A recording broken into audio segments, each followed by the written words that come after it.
کھانے کو ضائع نہیں کرنا.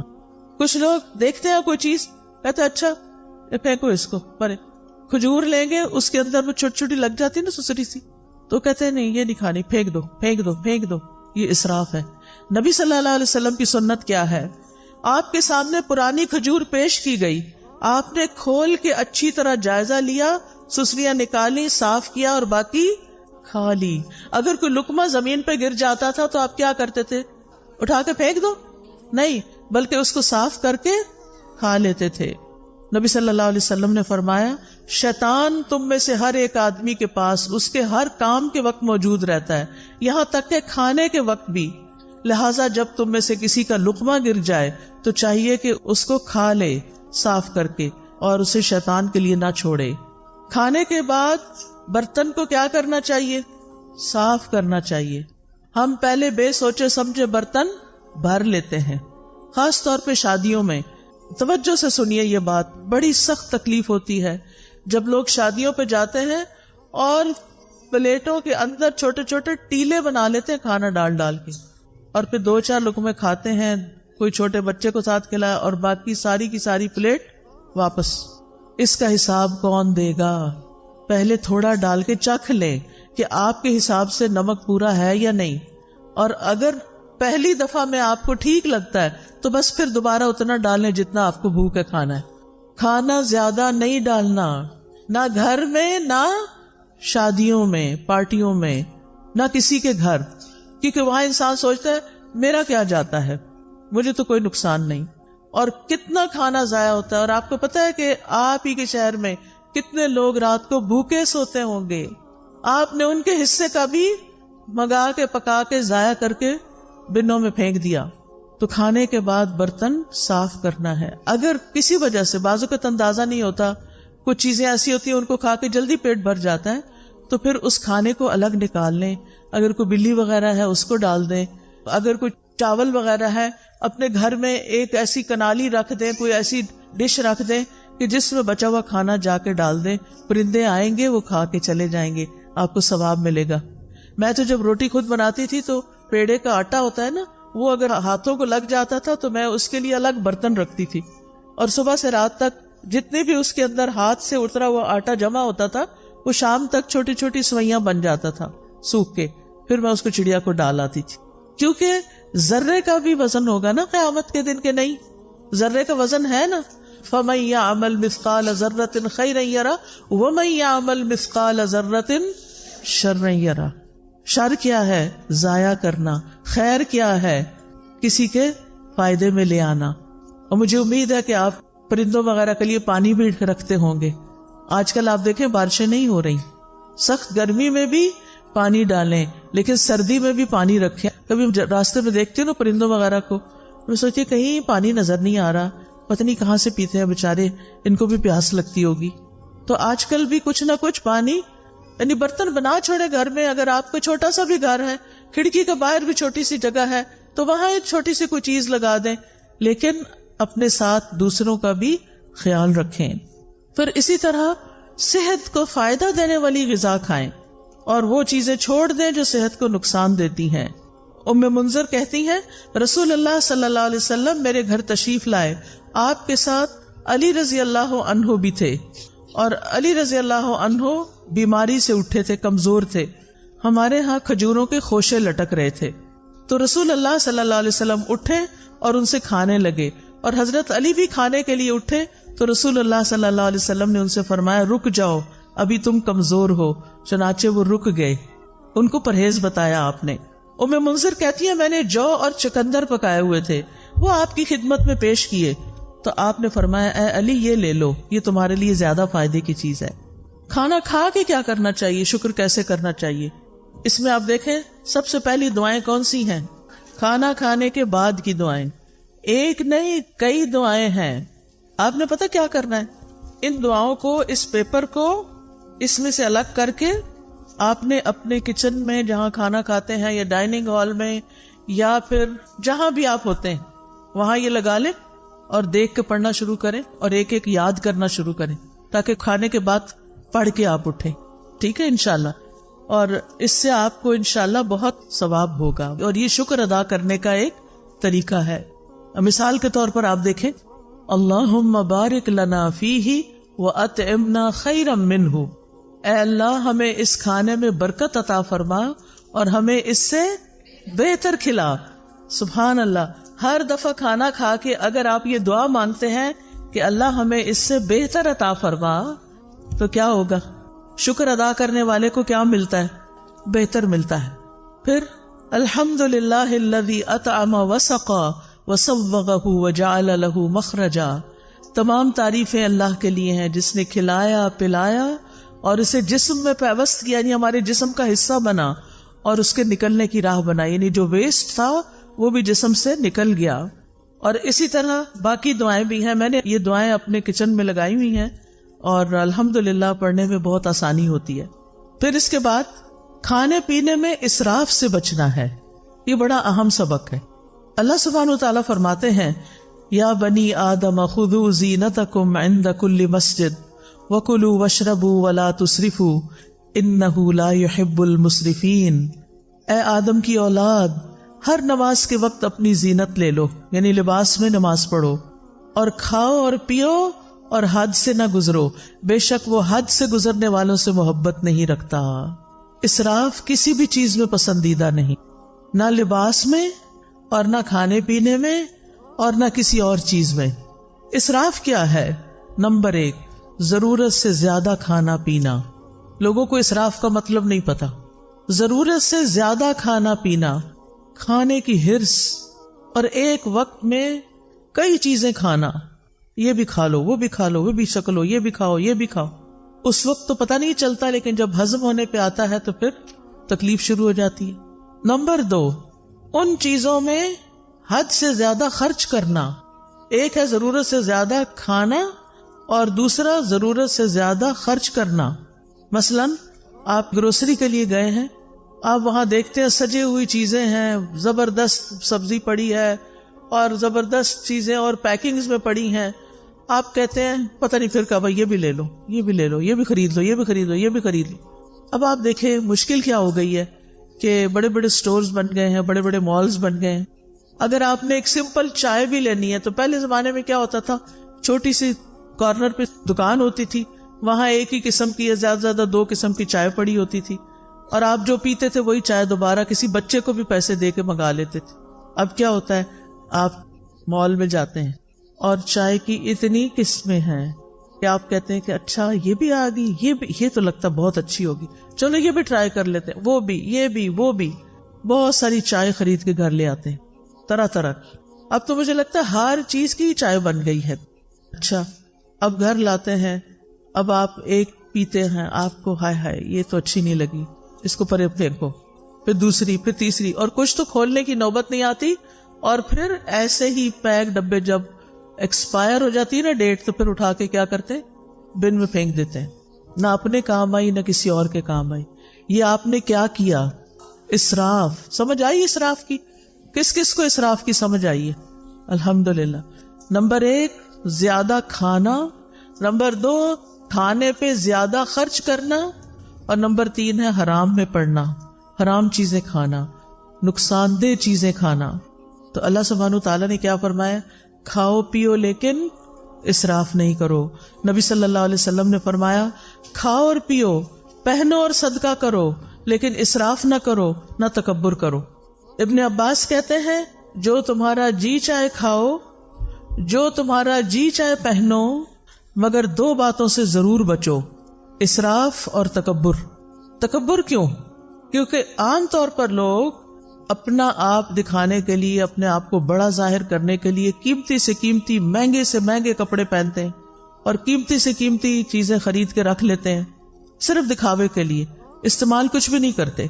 تو پھر کیا کہا ابن عباس نے, یعنی اللہ کی نعمتیں کس لیے بنی ہیں, کس لیے اگائی ہیں اللہ نے, کس لیے پیدا کی, ہمارے لیے. کلوا مما رزقناکم, یعنی جو ہم نے تمہارے لیے تمہیں رزق دیا اس میں سے کھاؤ, جو آپ کی حیثیت ہے, استطاعت ہے, وقت ہے, کھاؤ, لیکن کیا نہ کرو, اسراف نہ کرو. اور پہننا بھی جو تمہیں پسند ہے, اللہ تعالیٰ نے جو طریقے بتائے ہیں پہننے کے, ننگے نہیں ہونا, چست کپڑے نہیں پہننے, سی تھرو کپڑے نہیں پہننے, اور اسراف نہیں کرنا. یعنی اپنے لمٹس دیکھ کے خرچ کرنا ہے. اگر آپ کے والد کی تنخواہ ہی 1 لاکھ ہے مثلا اور آپ اپنی شادی کا جوڑا بھی 1 لاکھ کا بنوا رہی ہیں تو کیا یہ جائز ہوگا؟ یہ کیا ہوگا؟ اسراف ہوگا. اور جب ایسا نہیں ہوتا کہ وہ گھر میں افورڈ نہیں کر سکتے تو وہ بیچارے کیا کرتے ہیں؟ پھر قرض اٹھاتے ہیں یا کسی سے صدقہ مانگتے ہیں کہ میری بیٹی کی شادی ہے مجھے مدد دو. اور بیٹی صاحبہ ایک دفعہ وہ جوڑا پہننے کے بعد دوبارہ کبھی نہیں پہنتی اور سنبھال کے رکھتی ہیں، کسی اور کو بھی نہیں دیتی. کیا اس جوڑے کا حساب ہوگا؟ کیا اس کے بارے میں پوچھ ہوگی؟ اور تکبر کیا ہے کہ ایسا کپڑا پہنوں جو کسی نے نہ پہنا ہو تاکہ میں سب سے بڑی، الگ، زیادہ خوبصورت نظر آؤں. اور پھر جب آپ دیکھتے ہیں کہ آپ کے کپڑے سب سے اچھے ہیں تو پھر آپ اپنے آپ کو کیا سمجھنے لگتے ہیں کہ ہم بڑے عقل مند ہیں، ہم جیسا کوئی نہیں. یہ چیز بھی اللہ تعالیٰ کو پسند نہیں. نبی صلی اللہ علیہ وسلم جب اپنے صحابہ میں بیٹھے ہوتے تھے تو کوئی پہچان نہیں سکتا تھا جو باہر سے آتا تھا. آپ ایسے ڈریسز نہیں پہنتے تھے کہ جس سے آپ بہت دوسروں کے مقابلے میں نمایاں ہوں. اس آیت کے بارے میں طبیب کہتے ہیں کہ اس میں پوری طب شامل ہو گئی، یعنی کھانا پینا ہے لیکن اسراف نہیں کرنا تو آپ بیمار ہی نہیں ہوں گے.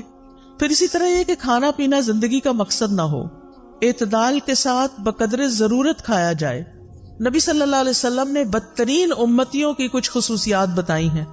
ہم سب اپنے بارے میں غور کریں کہ کہیں وہ ہم تو نہیں. بدترین امتی کون ہے؟ رسول اللہ صلی اللہ علیہ وسلم نے فرمایا ان قریب میری امت میں ایسے لوگ ہوں گے جو طرح طرح کے کھانے اور رنگ برنگے مشروب طلب کریں گے. طلب کا کیا مطلب ہوتا ہے؟ آرڈر کرنا. طرح طرح کے کھانے اور رنگ برنگے مشروب طلب کریں گے. مثلا آپ گئے ہیں کسی ریسٹورینٹ میں، آپ اٹھاتے ہیں مینیو، سارے اٹھا کے بیٹھ جاتے ہیں. پھر ہر کوئی کیا کہتا ہے؟ مجھے یہ کھانا ہے، مجھے یہ کھانا ہے، اس کو یہ کھانا ہے، اس کو یہ کھانا ہے. کافی ٹائم تو پہلے سلیکشن میں لگتا ہے. پھر آپ آرڈر کرتے ہیں، پھر گھنٹہ بھر کے بعد وہ کھانا آتا ہے اور رنگ رنگ کا. اچھا یہ بھی منگا لیتے، یہ بھی منگا لیتے، یہ بھی منگا، یہ بھی ہو جائے، یہ بھی ہو جائے. اور ڈرنک میں پیپسی بھی ہو جائے، فانٹا بھی ہو جائے، فلاں بھی ہو جائے، فلاں بھی، جوس بھی ہو جائے. یہ ہے طلب کرنا. اور فرمایا طرح طرح کے کپڑے پہنیں گے، گفتگو میں بے احتیاطی کریں گے، یعنی بولتے وقت نہیں سوچیں گے کہ کسی بڑے سے بات کر رہے ہیں یا چھوٹے سے کر رہے ہیں، سچ بول رہے ہیں یا جھوٹ بول رہے ہیں. اور طرح طرح کی سواریوں پہ سوار ہوں گے. جن کے پاس ذرا زیادہ دولت آ جاتی ہے پھر ان کو کیا شوق لگ جاتا ہے؟ ضرورت ہو یا نہ ہو، یہ گاڑی کا ماڈل بھی ہو، یہ بھی ہو، یہ بھی ہو، یہ بھی ہو. فرمایا وہ میری امت کے بدترین لوگ ہوں گے. آپ کے پاس اللہ کا دیا وہ بہت کچھ ہے، کھائیں، منع نہیں ہے، لیکن اسراف نہیں کرنا. ایک وقت میں بہت طرح کے کھانے نہیں کھانے، ایک وقت میں بہت قسم کے مشروب نہیں پینے. کہ ہمارا معدہ ہے یا کیا ہے؟ وہ بیچارہ کیا کرے گا؟ کتنی چیزیں ایٹ اے ٹائم ڈائجسٹ کر سکتا ہے؟ نبی صلی اللہ علیہ وسلم نے فرمایا مجھے تمہارے متعلق گمراہ کن خواہشات میں سب سے زیادہ اندیشہ ان خواہشات کا ہے جن کا تعلق پیٹ اور شرمگاہ سے ہے. یعنی کھانے کے معاملے میں بے احتیاطی اور پھر دوسری طرف زنا عام ہو جائے گا. اور فرمایا اور گمراہ کرنے والی خواہشات سے. ابن قیم کہتے ہیں دل کو بگاڑنے والی 5 چیزیں ہیں: لوگوں سے زیادہ گھل مل کے رہنا، خواہش پرستی، اللہ کے علاوہ کسی اور سے دلی تعلق رکھنا، زیادہ کھانا، زیادہ سونا. یہ 5 چیزیں دل کو خراب کرنے والی ہیں. اب اکثر لوگ کیا کہتے ہیں؟ سب کچھ ہے، دل میں سکون نہیں، خوشی نہیں. ایک تو ہم نے راتوں کو دن بنا لیا اور دن کو رات بنا لیا. راتوں کو دیر تک کھانے آرڈر ہوتے رہتے ہیں اور پھر وہ کھانے کے بعد ہنسی مذاق گپ شپ، ادھر ادھر کے کوئی ویڈیو دیکھ رہا ہے، کوئی فلمیں دیکھ رہا ہے، کوئی کچھ کر رہا ہے. اور پھر جب آدھی رات گزر جاتی ہے پھر سوتے ہیں اور پھر سونے میں فجر کی نماز چلی جاتی ہے. ایسی زندگیوں میں کیا برکت ہوگی، کیا رونق ہوگی، ایسے دلوں میں کیا اطمینان ہوگا. چاہے آپ نے 100 طرح کے اچھے اچھے کھانے کھائے ہوں، آپ کا دل خوش نہیں ہو سکتا. اس کے لیے آپ کو واپس قرآن و سنت کی طرف لوٹنا ہوگا. ابو سلمان دارانی کہتے ہیں جو زیادہ کھاتا ہے اس پہ 6 آفتیں آتی ہیں. نمبر 1، وہ مناجات کی حلاوت کھو دیتا ہے، اس کو اللہ سے راز و نیاز کی باتیں کرنی نہیں آتی، اس کی دعاؤں میں کوئی خشوع نہیں رہتا. نمبر 2، علم و حکمت یاد کرنے سے محروم ہو جاتا ہے، حافظہ خراب ہو جاتا ہے. نمبر 3، مخلوق پر شفقت سے محروم ہو جاتا ہے. کیونکہ جب وہ پیٹ بھر لیتا ہے وہ سمجھتا سب کے پیٹ بھرے ہوئے ہیں، وہ کسی اور کے بارے میں نہیں سوچتا، اس پر عبادت ثقیل ہو جاتی ہے، مشکل ہو جاتی ہے، اس کی خواہشات اور شہوت بڑھ جاتی ہے۔ سارے اہل ایمان مسجدوں کی طرف چکر لگاتے ہیں اور پیٹ بھرنے والا کوڑا کرکٹ کی طرف گردش کرتے ہیں، یعنی پہلے زمانے میں کوڑے کے ڈھیروں کے پاس لوگ جا کے رفع حاجت کرتے تھے، یعنی آج کل کی زبان میں، اور یہ بار بار واش روم کے چکر لگاتے رہتے ہیں، یہ بار بار ٹوائلٹ ہی جاتے رہتے ہیں۔ اذان تو ایک وقت پہ ہوتی ہے، نماز تو اپنے وقت پر ہوتی ہے، وہ یہ تو نہیں دیکھتی کہ اب کون ابھی تک آیا اور کون نہیں آیا۔ پھر آپ دیکھیں کہ کھانے کی شکر گزاری میں یہ بھی ہے کہ انسان اللہ کی مخلوق کو بھی کھلائے۔ قرآن مجید میں آتا ہے وَالَّذِينَ فِي أَمْوَالِهِمْ حَقٌّ مَّعْلُومٌ لِلسَّائِلِ وَالْمَحْرُومِ، وہ جن کے مالوں میں ایک مقرر حصہ ہے سوال کرنے والے کے لیے اور جسے نہیں دیا گیا۔ اسلام میں بھوکے کو کھانا کھلانے کا حکم ہے۔ نبی صلی اللہ علیہ وسلم نے فرمایا بھوکے کو کھانا کھلاؤ، بیمار کی تیمارداری کرو، قیدی کو رہائی دلاؤ۔ لیکن کتنا ظلم ڈھاتے ہیں ہم، کام والی رکھ لیتے ہیں اور اسے کہتے ہیں اتنی تنخواہ دیں گے، کھانا وانا کچھ نہیں۔ آپ اپنے کچن میں اس سے سارا کام کراتے ہیں، کھانے کی خوشبوئیں اٹھ رہی ہوتی ہیں، جیسی آپ کو بھوک لگتی ہے اس غریب کو بھی لگی ہوتی ہے، اور جب آپ کھانا پکوا لیتے ہیں تو اس کو خدا حافظ کر دیتے ہیں، ہم نے تم سے کھانا نہیں باندھا ہوا، بس صرف تنخواہ دیں گے۔ اب وہ بیچاری گھر جائے، کیا خریدے اور کیا پکائے؟ مہنگائی کا حال تو اب سب کو پتا ہے۔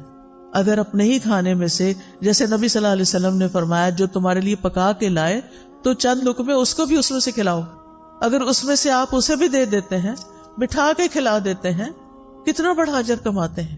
آپ کو گھر سے باہر جا کے صدقہ کرنے کی ضرورت نہیں پیش آئے گی اگر آپ گھر کے غریب ملازموں کو اچھا کھانے پینے کو دے دیتے ہیں۔ کیا حکم ہے؟ جو خود کھاؤ وہی ان کو کھلاؤ۔ کیا ہم اس پہ عمل کرتے؟ ان کا کھانا تو الگ بنتا ہے۔ اب آپ دیکھیں ایک کک جو کئی کھانے بنا کے آپ کے سامنے رکھ رہا ہے اور خود اپنے لیے دال بنا کے بیٹھ کے کھا رہا ہے، غریب، وہ آپ کے لیے دل میں کیسی محبت رکھے گا، اس کے دل میں کیسی کیسی تکلیف ہوگی کہ میں یہ سب کچھ صرف بنانے کے لیے، مجھے چکھنے کی بھی اجازت نہیں، اور میں اپنے سرونٹ کوارٹر میں جا کے دال ابال کے کھاؤں۔ کیسی کیسی زیادتیاں ہم کرتے ہیں۔ دوسرے کو کھانا کھلانا ایک مشکل کام ہے، انسان کے دل کے اندر بخل ہے، لیکن یہ تو کرنا ہی ہے کیونکہ اس میں اجر بہت زیادہ ہے، یہ انبیاء کی صفت ہے۔ قرآن مجید میں آتا ہے فَلَقْتَحَمَ الْعَقَبَةَ وَمَا أَدْرَاكَ مَا الْعَقَبَةُ فَكُّ رَقَبَةٍ أَوْ إِطْعَامٌ فِي يَوْمٍ ذِي مَسْغَبَةٍ۔ پھر وہ مشکل گھاٹی میں نہ گھسا۔ کیا ہے وہ مشکل گھاٹی؟ وہ گردن چھڑانا یا کسی بھوک والے دن میں کھانا کھلانا ہے۔ آج کل سردیاں ہیں نا، سردیوں میں بھوک زیادہ لگتی ہے، لیکن اس میں انسان کہتا ہے پھر میرا کیا بنے گا جو اس کو بھی کھلایا بیچ میں سے، تو لہذا سارا اپنے لیے رکھ لو۔ یہ مشکل کام ہے کھلانا، لیکن جس کو اللہ توفیق دے اس کے لیے بڑا ہی حلاوت والا کام ہے، اس کو کھلا کے زیادہ مزہ آتا ہے۔ جب حضرت ابراہیم کے پاس فرشتے آئے تو انہوں نے کیا کیا؟ یہ نہیں پوچھا کہاں سے آئے ہو، اجنبی لوگ، لیکن چلے گئے اور کھانا لے کر آئے۔ نبی صلی اللہ علیہ وسلم نے عورتوں کو بھی نصیحت کی، مسلمان عورتوں، تم میں کوئی اپنی ہمسائی کے گھر بکری کے ایک پائے کا کھر بیچنے کو بھی حقیر نہ سمجھے، یعنی کھانا بنا کے یا بنانے سے پہلے اپنے ہمسایوں میں بھی تقسیم کیا کرو، کچھ نہ کچھ ان کو بھی بھیجا کرو، اس سے محبت بڑھتی ہے۔ جہنم میں جانے والے لوگوں کی جو خصوصیت سورۃ الحاقہ میں بتائی گئی وہ کیا ہے؟ انہ کان لا یؤمن باللہ العظیم ولا یحض علی طعام المسکین، کہ وہ اللہ بڑے عظمت والے پر ایمان نہیں رکھتا تھا اور نہ مسکین کو کھانا کھلانے کی ترغیب دیتا تھا۔ یعنی صرف خود کھلانا بھی کافی نہیں، اوروں کو بھی ترغیب دلانی ہے کہ وہ بھی کھلایا کرے۔ نبی صلی اللہ علیہ وسلم نے کیا حکم دیا تھا اپنے صحابہ کو کہ کھانے میں کیا کریں؟ پانی زیادہ ڈال لیں، شوربہ بنا لیں اور ہمسایوں کو یاد رکھیں۔ ابو درداء رضی اللہ عنہ اپنی بیوی کو مساکین کی وجہ سے زیادہ شوربہ بنانے کی ترغیب دیتے، اور لیٹلی آپ دیکھیں کہ ہم لوگوں کے کھانے کا سٹائل کیا ہو گیا ہے، شوربے والے کھانے تو غائب ہوتے جا رہے ہیں۔ اب ہم سب کی پسند کیا ہے؟ فرائیڈ یا روسٹ یا بنا ہوا کھانا، بس، جو معدے پہ ہضم کرنا بھی بڑا مشکل ہے۔ نہ ہم نے خود اپنے لیے فائدے کا کام کیا اور نہ دوسروں کو فائدہ پہنچایا۔ وہ کہتے تھے ہم نے ایمان لا کے آدھی زنجیر اتار پھینکی ہے، یعنی جہنم میں جانے والی، کیونکہ اس میں آتا نا کہ وہ کہا جائے گا کہ اس کو جہنم میں جکڑو زنجیروں میں، کیا ہم باقی بھی نہ اتار دیں، یعنی کھانا کھلا کے؟ پھر اسی طرح آپ دیکھیں بہت سے سلف صالحین اپنی افطاری کے کھانے میں دوسروں کو ساتھ کھلاتے تھے. عبداللہ بن عمر، داؤد طائی، مالک بن دینار اور احمد بن حنبل انہی لوگوں میں سے تھے. ابن عمر یتیموں اور مسکینوں کے ساتھ بیٹھ کے افطار کرتے. اگر انہیں یہ علم ہو جاتا کہ انہوں نے مساکین اور یتیموں کو نہیں کھلایا تو وہ افطاری کے وقت کھانا نہیں پھر کھاتے تھے کہ مسکینوں کو کیوں نہیں کھلایا. اور بعض ایسے بھی تھے جیسے حسن بصری اور عبداللہ بن مبارک کہ خود بھوکے بھی رہ لیتے لیکن دوسروں کو کھلاتے، کیونکہ یہ اللہ تعالیٰ کو بڑا ہی محبوب اور پسند ہے کہ انسان دوسروں کو کھلائے. نبی صلی اللہ علیہ وسلم نے فرمایا وہ لوگ اللہ تعالیٰ کو زیادہ پیارے ہیں جو لوگوں کے لیے زیادہ فائدے مند ہیں. اللہ کے نزدیک سب سے پسندیدہ اعمال یہ ہیں کسی مسلمان کو خوش کرنا، اس سے کوئی تکلیف دور کرنا، اس کا قرضہ ادا کر دینا، اس سے بھوک کو دور کر دینا. پھر کھانا کھلانا جو ہے یہ صدقہ ہے، صرف باہر والوں کو نہیں، گھر والوں کو بھی. نبی صلی اللہ علیہ وسلم نے فرمایا تمہارا اپنے آپ کو کھلانا بھی صدقہ ہے، تمہارا اپنے بیٹے کو کھلانا بھی صدقہ ہے، تمہارا اپنی بیوی کو کھلانا بھی تمہارے لیے صدقہ ہے، تمہارا اپنے خادم کو کھلانا بھی تمہارے لیے صدقہ ہے. یعنی اس پر اجر ملے گا. کھانا پکا کے خود کھا رہے اس پر بھی اجر ہے، گھر والوں کو کھلا رہے اس پر بھی اجر ہے. یہ بات خواتین کو اپنے پلے باندھ لینی چاہیے کہ میں جو کچن میں کام کرتی ہوں وہ میرے لیے بہت بڑا اجر کا کام ہے. کیونکہ عام طور پہ ہم کہتے ہیں یہ کیا مصیبت ہے، میں ہی پکاتی رہوں، اس کو مصیبت نہ سمجھیں، یہ اجر کی بات ہے. پھر اسی طرح کسی کو پانی کا ایک گھونٹ پلانا بھی صدقہ ہے. کھجور کا آدھا ٹکڑا دے کے بھی انسان جہنم سے بچ سکتا ہے. پھر اسی طرح خاص طور پر یتیموں اور مسکینوں کو کھلانا. نبی صلی اللہ علیہ وسلم نے فرمایا جو شخص مسلمان ماں باپ کے کسی یتیم بچے کو اپنے کھانے اور پینے میں اس وقت تک شامل رکھتا ہے جب تک وہ اس کی مدد سے مستغنی نہیں ہو جاتا، یعنی خود کمانے نہیں لگ جاتا، تو اس کے لیے یقینی طور پر جنت واجب ہو جاتی ہے. یعنی جو اپنے کھانے میں یتیموں اور مسکینوں کو شامل کر لیتا ہے، یعنی یتیموں کو خاص طور پر کہ جن کا کوئی کمانے والا نہیں، اس کی بیوہ ماں کو آزاد کر دیتا ہے کمانے کی فکر سے، تو ایسے شخص کے لیے جنت واجب. پھر آپ دیکھیں کہ آپ ایک لقمہ بھی جو کسی کو کھلاتے ہیں نا وہ ایسے پڑا نہیں رہتا. حدیث میں آتا ہے کہ اللہ سبحانہ وتعالیٰ تم میں سے ہر ایک کی کھجور اور لقمے کو اس طرح بڑھاتا ہے جیسے تم میں سے کوئی آدمی اپنے گھوڑے کے بچھیرے کو پالتا ہے، یہاں تک کہ ایک لقمہ احد پہاڑ جتنا ہو جائے گا. یعنی قیامت کے دن اتنا بڑا اس کا اجر آپ کے سامنے آئے گا. پھر اسی طرح رسول اللہ صلی اللہ علیہ وسلم نے فرمایا قیامت کے دن ہر شخص اپنے صدقے کے سائے میں ہوگا یہاں تک کہ لوگوں کے درمیان فیصلہ ہو جائے. یزید کہتے ہیں ابو الخیر کوئی دن ایسا نہیں جانے دیتے تھے جس میں کوئی چیز خواہ میٹھی روٹی یا پیاز یا اس طرح کی کوئی چیز صدقہ نہ کرے. جب گھر سے نکلتے تھے کچھ نہ کچھ کھانا لے کے نکلتے اور کسی نہ کسی کو کھلا دیتے تھے. ہانی بن یزید نے نبی صلی اللہ علیہ وسلم سے پوچھا مجھے کوئی ایسی چیز بتا دیں جس سے میرے لیے جنت لازم ہو جائے. آپ نے فرمایا حسن کلام اور کھانا کھلانے کو لازم پکڑو. کھانا کھلانا شروع کرو، یہ جنت لازم کر دے گا. اور جنت کے بالا خانے، خوبصورت محلات اس شخص کے لیے ہیں جو بات اچھی طرح کرے، کھانا کھلائے اور جب لوگ رات کو سو رہے ہوں تو وہ نماز پڑھے. اسی طرح صرف پانی پلانے کا بھی بہت بڑا اجر ہے. نہ صرف یہ کہ انسانوں کو بلکہ جانوروں کو بھی. آپ کو یاد ہے کہ وہ ایک عورت جو ویسے بہت بری عورت تھی لیکن اس نے ایک کتے کو پانی پلایا تھا کنویں سے نکال کے، تو اس کی وجہ سے اس کی بخشش کر دی گئی تھی. پھر اسی طرح آپ دیکھیے کہ کوئی شخص اگر کسی کو ہدیے میں چاندی یا سونا دے یا مشکیزہ دے یا کسی کو دودھ پلا دے تو یہ ایسا ہے جیسے غلام کو آزاد کر دے. اب سونا چاندی دینا تو بڑا مشکل ہو گیا ہے کیونکہ بڑا ہی مہنگا ہو گیا ہے، لیکن دودھ پلایا جا سکتا ہے غلام کو. اور دودھ پلانا ایسا ہے جیسے ایک غلام آزاد کرنا. آج کل غلام بھی نہیں ہے اور خالص دودھ اگر کسی کو آپ پلاتے ہیں تو اور بڑا اجر ہے. تو ایسے معاملات میں دل کو کھلا کرنا ہے. ہم یا تو کچھ کسی کو کھلاتے نہیں یا بہت بڑی دعوت کرتے ہیں اور اس میں اسراف کرتے ہیں. اعتدال میں رہیے، جو میسر ہے جو خود کھاتے ہیں وہی کھلاتے رہیے. دوست کو، احباب کو، مہمان کو، رشتہ داروں کو، ہمسایوں کو، نوکروں کو، تو انشاءاللہ اس سے اجر ثابت ہو جائے گا. اب آخر میں ایک چھوٹا سا واقعہ سناؤں گی. ایک حدیث ہے صحیح مسلم میں، مقداد رضی اللہ عنہ کہتے ہیں کہ میں اور میرے دو ساتھی اس وقت جب سخت بھوک لگی تھی ہمیں، اور بھوک کی وجہ سے نہ ہم سن پا رہے تھے نہ ہم دیکھ پا رہے تھے، یعنی ایسے لگ رہا تھا کہ ہم نے سننے دیکھنے کی قوت ہی چلی گئی، اتنی کمزوری ہو گئی بھوک کی وجہ سے۔ ہم خود کو رسول اللہ صلی اللہ علیہ وسلم کے صحابہ پہ پیش کرتے رہے کہ ان کو بتائیں کہ ہمیں بھوک لگی ہے، لیکن کوئی ہمیں بطور مہمان قبول کرنے پہ تیار نہ ہو سکتا ان کے اپنے گھر میں کچھ نہ ہو۔ پھر ہم نبی صلی اللہ علیہ وسلم کی خدمت میں حاضر ہوئے، آپ ہمیں اپنے گھر لے گئے، وہاں 3 بکریاں تھیں۔ نبی صلی اللہ علیہ وسلم نے فرمایا تم لوگ مشترکہ طور پر ہم سب کے لیے ان کا دودھ نکالا کرو، یعنی تم بھی پیو ہم بھی پیئیں گے، سب مل کے نکالو۔ ہم ان کا دودھ نکالتے اور ہر شخص اپنا حصہ پی لیتا، اور نبی صلی اللہ علیہ وسلم کے حصے کا دودھ اٹھا کے رکھ دیتے کہ جب آپ تشریف لائیں گے تو آپ بھی پی لیں گے۔ آپ رات کے وقت تشریف لاتے، سلام کرتے، کسی سوئے ہوئے کو نہ جگاتے اور جاگنے والے کو سلام سنا دیتے، یعنی آہستہ سے سلام بول دیتے۔ پھر آپ مسجد میں تشریف لاتے، نماز پڑھتے، پھر واپس آ کر اپنے حصے کا دودھ پیتے۔ رات کو آپ دودھ پیتے تھے۔ آپ رات کو تشریف لاتے کس طرح کہ جو سوئے ہوئے ہیں ان کو جگاتے نہیں تھے۔ ہمارے ہاں تو کیا ہوتا ہے کہ بیوی بیچاری تھک ہار کے سوئی بھی ہو، اب مرد خود بھی آتا ہے لیٹ اور پھر ساتھ 2-4 مہمان بھی لے آتا ہے اور کہتا ہے کہ اٹھو اب ان کو کھلاؤ۔ تو یہ زیادتی والی بات ہے، ایسے نہیں کرنا چاہیے۔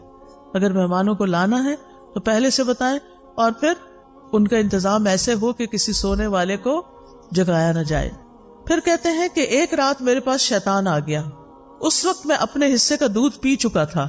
اس نے کہا محمد صلی اللہ علیہ وسلم انصار کے پاس جاتے ہیں، وہ ان کو ہدیے اور تحفے دیتے ہیں اور آپ ان کے ہاں سے لے لیتے ہیں، اور یہ جو تھوڑا سا دودھ پڑا ہے رسول اللہ صلی اللہ علیہ وسلم کو اس کی کوئی ضرورت نہیں، یعنی خود ہی پی جاؤ۔ بعض اوقات ایسا ہوتا ہے نا کہ ہمیں کہا جاتا ہے یہ تمہارا اور فلاں کا، ہم پی لیتے ہیں کھا لیتے ہیں اور کہتے ہیں اچھا پتہ نہیں وہ آئے گی کہ نہیں، وہ بھی کھا لو۔ یہی معاملہ ہوا یہاں، کہتے ہیں میں دودھ کے پاس گیا، وہ بھی دودھ پی لیا جو کس کے لیے رکھا ہوا تھا؟ رسول اللہ صلی اللہ علیہ وسلم کے لیے۔ اور جب وہ دودھ میرے پیٹ کے اندر چلا گیا اور مجھے یہ یقین ہو گیا کہ اب یہ واپس میں نہیں نکال سکتا، تو شیطان نے مجھے پریشان کرنا شروع کر دیا۔ کہتا ہے افسوس تم پر، تم نے یہ کیا کیا۔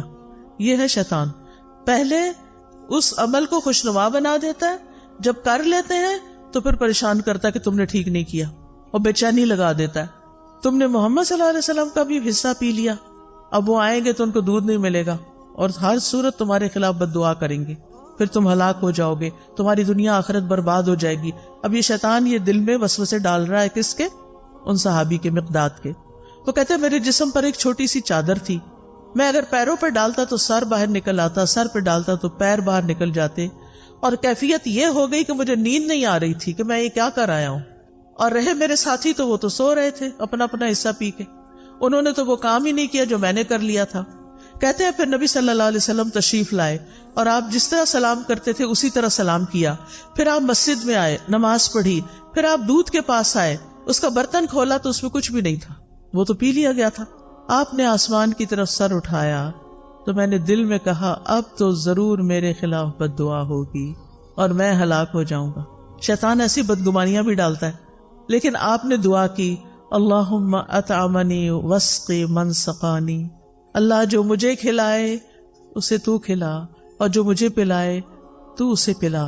اتنی خوبصورت دعا، یہ سن کر وہ چادر سے باہر آ گئے کیونکہ جاگ ہی نہیں تھا، ان کو نیند نہیں آ رہی تھی مقداد کو، اور اسے جسم پر مضبوطی سے باندھ لیا، چھری لی اور بکریوں کی طرف چل پڑا کہ ان میں سے کون سب سے زیادہ فربا موٹی ہے، میں اس کو رسول اللہ صلی اللہ علیہ وسلم کے لیے ذبح کر دوں۔ میں نے دیکھا تو اس کے تھن دودھ سے بھرے ہوئے تھے، بلکہ سب بکریوں کے تھن دودھ سے بھرے ہوئے تھے۔ میں نے محمد صلی اللہ علیہ وسلم کے گھر والوں کے برتنوں میں سے وہ برتن لیا جس میں وہ دودھ دوتے تھے، پھر میں نے اس میں دودھ دوہا حتیٰ کہ برتن پہ جھاگ آ گیا، یعنی بہت زیادہ وہ جب دھاریں لگاتے ہیں نا تو جھاگ آتی ہے۔ پھر میں اسے لے کر حضور صلی اللہ علیہ وسلم کی خدمت میں آیا، آپ نے فرمایا تم لوگوں نے رات کو اپنا مشروب پی لیا تھا؟ میں نے عرض کی اللہ کے رسول آپ بھی پی لیجئے۔ آپ نے دودھ پی لیا، پھر مجھے دیا، میں نے کہا اللہ کے رسول آپ اور پیجئے، آپ نے پھر پی لیا اور برتن دوبارہ مجھے دیا۔ جب میں نے جان لیا کہ رسول اللہ صلی اللہ علیہ وسلم سیر ہو چکے ہیں اور میں نے آپ کی دعا کو پا لیا ہے، یعنی یہ دعا تو مجھے لگی کہ اللہم اطعم من اطعمنی واسقی من سقانی، تو میں ہنسنے لگ گیا، ہنستے ہنستے زمین پہ گر گیا۔ آپ نے فرمایا مقداد یہ ایک بری خصلت ہے، یہ کوئی اچھا اخلاق نہیں ہے کہ ہنستے ہنستے نیچے گرو، کئی لوگ ایسے کرتے ہیں تو ایسا نہیں کرنا چاہیے۔ میں نے کہا اللہ کے رسول میرے ساتھ تو یہ معاملہ ہوا تھا آج اور میں نے اس طرح کیا. آپ نے فرمایا یہ دودھ اس وقت جو تمہیں ملا اللہ کی رحمت کے سوا کچھ نہ تھا. تم نے مجھے اس وقت کیوں نہ بتا دیا؟ ہم اپنے ساتھیوں کو بھی جگا دیتے اور وہ بھی اس رحمت میں سے اپنا حصہ پا لیتے. میں نے کہا اس ذات کی قسم جس نے آپ کو حق کے ساتھ بھیجا ہے، جب یہ دودھ آپ نے پی لیا اور آپ کے ساتھ میں نے بھی پی لیا تو اب مجھے کوئی پرواہ نہیں کہ کس نے پیا اور کس نے نہیں پیا. بس میرا کنسرن یہی تھا. تو اس حدیث سے کچھ باتیں پتہ چلتی ہیں. سب سے پہلی بات تو یہ کہ نبی صلی اللہ علیہ وسلم بھوکے بے سہارا بے آسرا لوگوں کو اپنے گھر لے آتے تھے، اپنے پاس پناہ دیتے تھے، ان کا خیال رکھتے تھے. دوسری بات یہ کہ یہ حدیث نبوت کے دلائل میں سے ایک دلیل ہے. تیسری بات یہ کہ جب آپ دیر سے بھی رات کو آتے گھر تو سلام کیا کرتے تھے. جو جاگ رہا ہوتا سن لیتا اور جو سونے والا ہوتا وہ ڈسٹرب نہیں ہوتا تھا. اس سے پتہ چلتا ہے کہ آپ سونے والے کی نیند کا خیال رکھتے تھے اور ہمیں بھی رکھنا چاہیے. پھر اسی طرح شیطان دوسروں کے حصے کو خوشنما بنا کے دکھاتا ہے اور اس کو استعمال کرنے کی ترغیب دیتا ہے، اور شیطان مومن کو پریشان اور مایوس کرتا ہے. پھر نبی صلی اللہ علیہ وسلم کا عمدہ اخلاق بھی پتہ چلتا ہے کہ کس طرح آپ نے چشم پوشی کی، صبر سے کام لیا اور کس طرح آپ نے دعا کی. اپنا حصہ نہیں ملا تو دعا کر لی. اگر کبھی یہ ہو ہمارے ساتھ کہ ہمارا کوئی بہن بھائی ہمارا کوئی حصہ کھا پی جائے، ہم کیا کریں گے؟ دعا دیں گے یا لڑائی ڈال دیں گے؟ آئندہ سے کیا کریں گے؟ لڑائی نہیں کریں گے بلکہ دعا دیں گے. نبی صلی اللہ علیہ وسلم کھانا کھلانے والے کو بھی دعا دیا کرتے تھے. ابن قیم لکھتے ہیں کہ آپ کی صفات میں سے یہ بات تھی، آپ کے اخلاق میں سے بھی، کہ جب کسی کے پاس کچھ کھاتے تو وہاں سے نکلتے نہیں تھے جب تک ان کے لیے دعا نہ کر دیں. تو آپ کسی کے بھی گھر جائیں، کچھ بھی کھائیں تو کیا کریں؟ ان کو دعا دیں. پھر یہ کہ دوسروں کو اپنی ذات میں ترجیح دینا اور انہیں آگے رکھنا. نبی صلی اللہ علیہ وسلم کے اپنے بھی حالات بہت اچھے نہیں تھے، لیکن آپ ان کو بھی گھر لے آئے جن کے پاس کچھ کھانے پینے کو نہیں ہوتا تھا. جو اصحاب صفہ تھے، اصحاب صفہ وہ ہجرت کر کے آئے تھے مختلف علاقوں سے، وہ مدینہ کے رہنے والے نہیں تھے، لہٰذا ان کے پاس وہ سب کچھ نہیں تھا. پھر آپ دیکھیے کہ آخری چیز کہ کھانا کھلانے والے کو دعا دینی چاہیے اور پہلے کھانا کھا کر خود دعا اپنے لیے پڑھنی چاہیے. یہ دعائیں میں پڑھ دیتی ہوں، ساری پروننسیشن آپ سن لیں تاکہ آپ کو بعد میں پڑھنا آسان ہو. اللہم بارک لنا فیہ واطعمنا خیرا منہ. اے اللہ ہمیں اس کھانے میں برکت عطا فرما اور ہمیں اس سے بہتر کھلا. الحمدللہ الذی اطعم وسقا وسوغہ وجعل لہ مخرجا.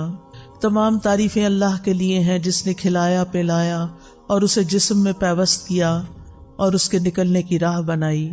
الحمدللہ کثیرا طیبا مبارکا فیہ غیر مکفی ولا مودع ولا مستغنی عنہ ربنا. سب تعریف اللہ کے لیے ہے جو پاکیزہ ہے، کثیر ہے، مبارک ہے. اس کھانے کو ہم کافی نہیں سمجھتے اور نہ اس کو چھوڑتے ہیں. اے ہمارے رب، نہ ہم اس سے بے پرواہ ہو سکتے ہیں. یعنی یہ نہیں کہ یہ آخری دفعہ ہے اور یہی کافی ہے، یہ کافی نہیں ہے، آئندہ بھی کھانا ہے ہمیں. اللہم اطعمت و اسقیت و اغنیت و اقنیت و ہدیت و احییت فلک الحمد علی ما اعطیت. اے اللہ تو نے ہی کھلایا، تو نے ہی پلایا، تو ہی غنی کرتا ہے، تو ہی فقیر کرتا ہے، تو نے ہدایت دی، تو نے ہی زندگی عطا فرمائی، بس جو تو نے عطا کیا اس پر تیری ہی تعریف ہے. پھر پچھلے سارے گناہوں کو معاف کرنے والی دعا ہے. رسول اللہ صلی اللہ علیہ وسلم نے فرمایا جو کھانا کھا کے یوں کہے الحمدللہ الذی اطعمنی ھذا ورزقنیہ من غیر حول منی ولا قوہ، اس اللہ کا شکر جس نے مجھے یہ کھانا کھلایا اور مجھے رزق عطا فرمایا جس میں میری قوت اور کوئی طاقت شامل نہیں. پھر اسی طرح ایک اور دعا ہے. ابن عباس فرماتے ہیں کہ رسول اللہ صلی اللہ علیہ وسلم نے فرمایا جسے اللہ تعالیٰ کوئی بھی کھانا کھلائے وہ یوں کہے اللہم بارک لنا فیہ ورزقنا خیرا منہ. اے اللہ ہمیں اس میں برکت عطا فرما اور ہمیں اس سے بہتر عطا فرما. جب دودھ پیتے تو کیا پڑھتے؟ اللہم بارک لنا فیہ وزدنا منہ. اے اللہ ہمارے اس دودھ میں ہمیں برکت عطا کر اور ہمیں اس سے زیادہ عطا کر. ابو ہریرہ رضی اللہ عنہ کھانا کھانے کے بعد کس طرح شکر ادا کرتے تھے؟ وہ کہتے ہیں ابو ہریرہ نے حمید سے کہا میری والدہ کے پاس جاؤ، ان کو سلام کہو اور کہو آپ کا بیٹا آپ کو سلام دے رہا ہے اور کہتا ہے ہمیں کچھ کھانا کھلائیں۔ اس پر ان کی والدہ نے جو کی 3 روٹیاں اور زیتون کا تیل جو ہے اور نمک رکابی میں رکھا، اسے اپنے سر پہ رکھ لیا اور ان کے پاس لے کر یہ چلے گئے۔ پھر جب میں نے ان لوگوں کے سامنے کھانا رکھا تو ابو ہریرہ نے کہا یہ تو بہت بڑی چیز ہے، الحمدللہ الذی اشبعنا من الخیر، سب تعریف اللہ کے لیے ہے جس نے ہمارا پیٹ روٹی سے بھرا، یعنی ہمارا کھانا 2 سیاہ رنگ یعنی کھجور اور پانی کے سوا کچھ نہ تھا، تو جب روٹی ملتی تھی تو وہ بہت بڑی نعمت سمجھتے تھے اس کو۔ پھر شدت بھوک کے وقت کی دعا ہے، اس سے پہلے ایک اور دعا ہے، الحمدللہ الذی ہدانا واطعمنا وسقانا ونعمنا، اللہ اکبر، اللہم الفتنا نعمتک بکل شر اصبحنا منها وامسینا بکل خیر فنسألک تمامها وشکرها لا خیر الا خیرک ولا الہ غیرک الہ الصالحین ورب العالمین، الحمدللہ ولا الہ الا اللہ ما شاء اللہ ولا قوت الا باللہ، اللہم بارک لنا فیما رزقتنا وقنا عذاب النار۔